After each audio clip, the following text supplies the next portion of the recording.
Now we'll talk about a concept which is called International Marketing Information System. Now, if you recall, what we talked about in the previous two videos is what is the kind of information that you need in terms of international markets, and what are those sources of those information. Now, international marketing intelligence system is just a system which puts together all of these. So the information that you need and the sources that you need, and you put across a system in terms of people, in terms of technology, in terms of the overall structure which is required to gather all this information from these sources, so that this is made available to the decision makers in the right format at the right time, so that they can take the right decisions. So that is what an information system looks like. So you can imagine a lot of people on ground doing research, a lot of softwares or dashboards which are taking in information from various data sources and processing that information to provide some uh, the insights which will help the managers take the decisions that they want to take. Now, what are the characteristics of a sound IMS? Is it should be user oriented. So because we are considering the users as an important part, it should provide accurate input, and processing should be up to date, because you cannot take decisions on outdated data.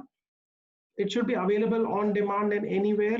So the decisions can be taken at any point of time. Information might be required in any geography whenever there's a need to take a decision. So they should not be restricted by time or geography or access, any other access criteria. And it should be integrated with other enterprise systems. Otherwise, standalone systems, it will become very difficult to integrate the data which is coming from various sources. You need good integration so that there's an easy flow of data. There's a lot of linkages and interdependencies which can be handled. It should incorporate cultural diversities, legal diversities, time and political diversities, because now we are operating in international markets. So cultural diversities, for example, in terms of language, it should be customized to the language which is more comfortable to the user. In terms of legal requirements, some information security, data privacy, all of those things need to be considered to build a sound information system. Now, the subsystems, there are two broad subsystems of an IMS. One is your internal reporting system. So this is internal data. The second is marketing research, which is more of external input.